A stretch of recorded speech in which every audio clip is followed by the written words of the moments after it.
Shalom, selamat malam, dan salam sejahtera bagi kita sekalian dimanapun kita berada. Semoga senantiasa dalam keadaan tubuh yang sehat dan diberkati oleh Tuhan. Saudara-saudara, sebelum kita masuk dalam renungan malam pada saat ini, mari kita berdoa. Kami bersyukur ya Tuhan atas segala kasih, setia, anugerah, dan berkat-Mu dalam kehidupan kami. Kami bersyukur ya Allah, karena di dalam keberadaan kehidupan kami, Tuhan senantiasa menyertai, memelihara, dan memberkati. Jika kami ada pada saat ini, itu semua karena kebaikan dan kemurahan Tuhan. Ya Bapa, kami akan membaca, merenungkan firman-Mu. Biarlah dengan urapan Roh Kudus Tuhan sajalah kami dimampukan untuk dapat menjalankan firman-Mu itu dalam kehidupan ini.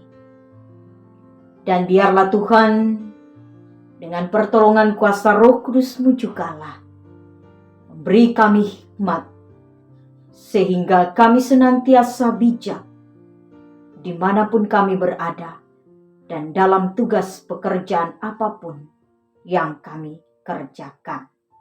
Berfirmanlah ya Tuhan, kami sedia untuk mendengarnya. Amin.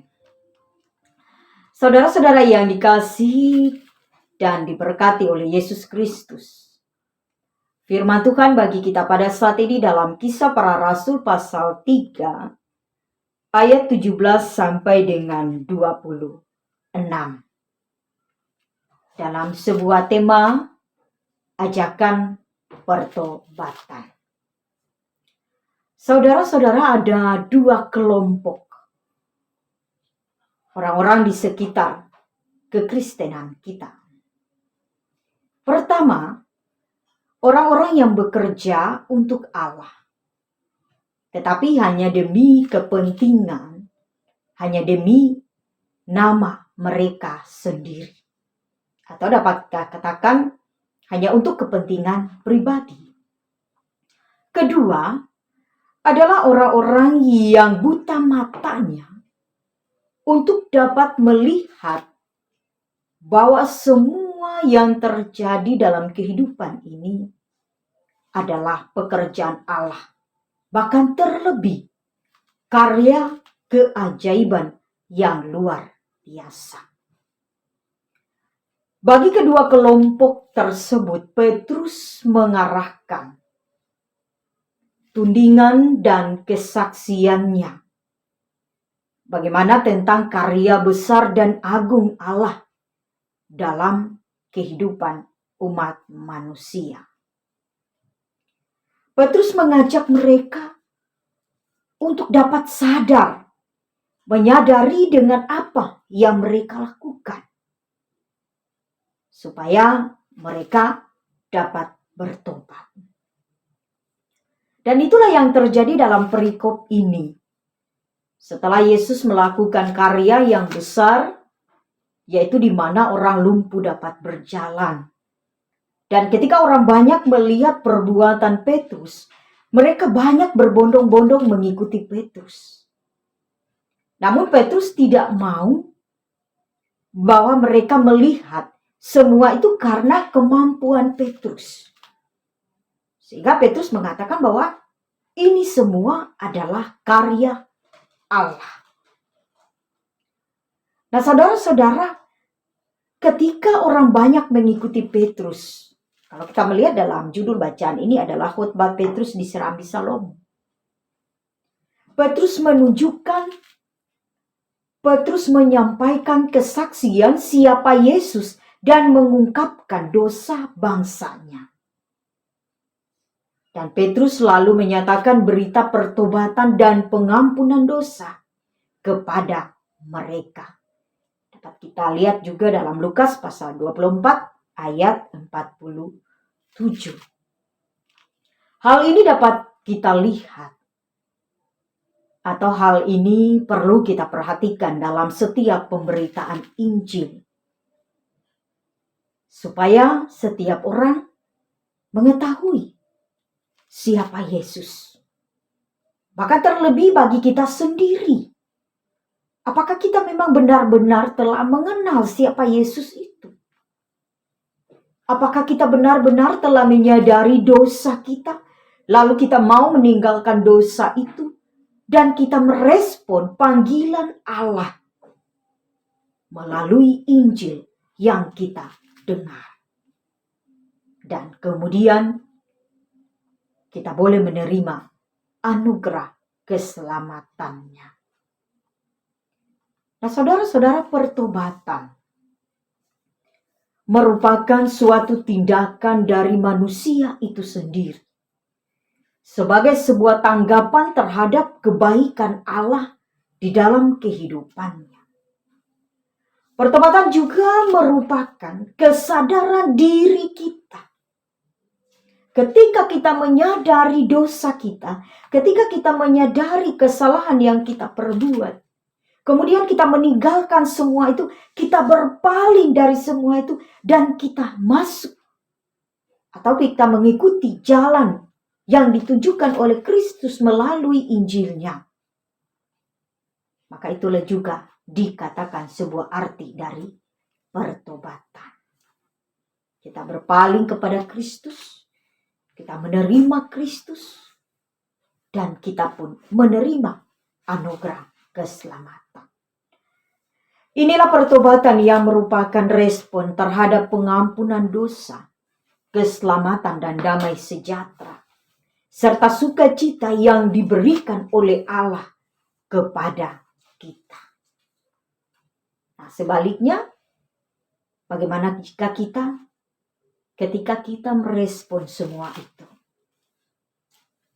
Ketika kita menerima karya keselamatan itu, ketika kita telah diperkenankan menerima anugerah itu, bagaimana dengan diri kita? Apa yang harus kita lakukan? Apa yang harus kita perbuat di dalam rasa syukur karena telah menerima karunia Allah tersebut? Bapak, Ibu, Saudara, dan saya, ketika kita melihat betapa pentingnya arti dan makna dari sebuah keselamatan, maka sebagai orang percaya, mari kita gunakan setiap kesempatan yang ada. Setiap waktu yang diberikan oleh Allah bagi kita.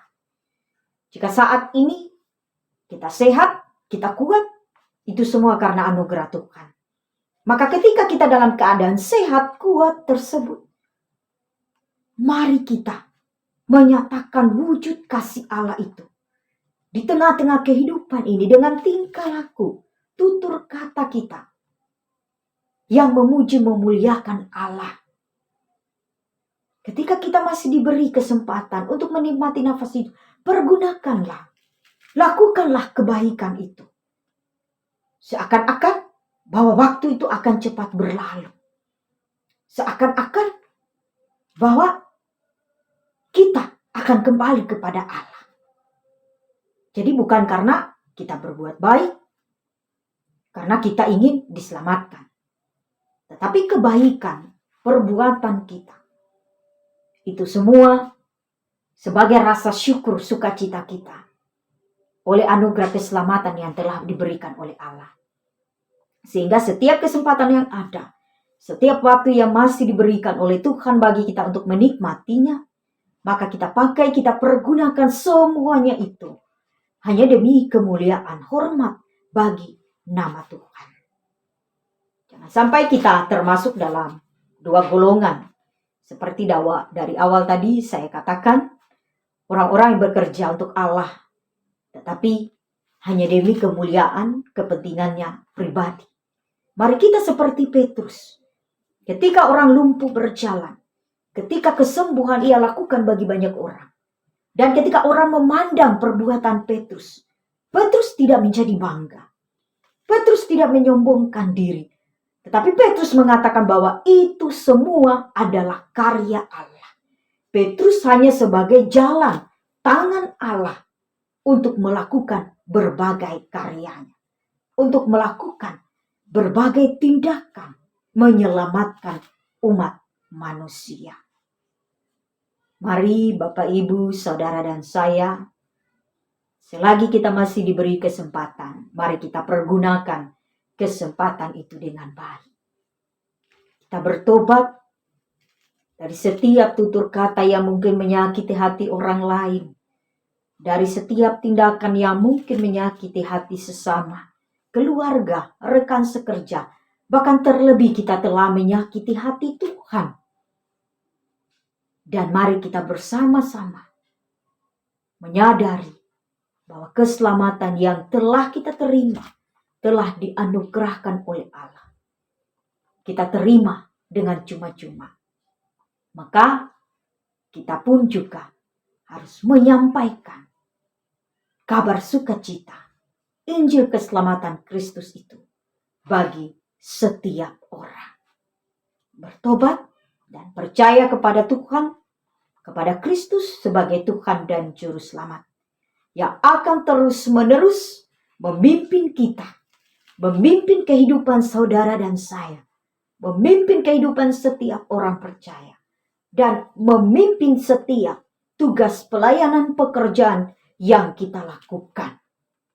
Bahkan di dalam Tuhan, jerih payah kita tidak akan sia-sia. Amin. Kita berdoa. Terima kasih Bapa atas firman-Mu, di mana kami boleh belajar bahwa dalam kehidupan ini, apa yang telah kami lakukan, kerjakan, ketika kami menuai sebuah kesuksesan, ketika kami menuai sebuah keindahan, maka hendaknya kami menyadari bahwa semua itu karena campur tangan Allah. Sebab tanpa Tuhan, apa yang kami lakukan akan menjadi sia-sia. Tetapi bersama dengan Tuhan, apa yang kami kerjakan boleh mendatangkan sukacita dan berkat bagi orang-orang di sekitar kami dan dimanapun kami berada. Pakailah kami sesuai dengan karunia-Mu Tuhan, sesuai dengan talenta yang Tuhan berikan bagi kami. Pakailah kami Tuhan untuk melakukan kebaikan yang sesuai dan seturut kehendak-Mu di tengah-tengah hidup ini. Bahkan terlebih Tuhan, urapi kami dengan kuasa Roh Kudus-Mu, sehingga kami tetap boleh bijak dalam menjalani hidup ini, di mana kami masih hidup dalam era pandemi COVID-19. Berkenanlah ya Tuhan memberkati setiap kami. Berkenanlah Tuhan memberkati setiap tugas pekerjaan usaha kami. Berkenanlah Tuhan memberkati seluruh kehidupan pribadi dan keluarga kami masing-masing. Serta ampuni segala salah dan dosa kami Bapa, sehingga kami tetap layak menghadap Tuhan yang kudus dan mulia itu. Terlebih kami tetap layak untuk dipanggil sebagai anak-anak Tuhan. Kami datang tidak memerintah akan Tuhan, tetapi biarlah dalam kehidupan kami yang terjadi adalah yang sesuai dan seturut dengan kehendak-Mu saja. Amin. Shalom,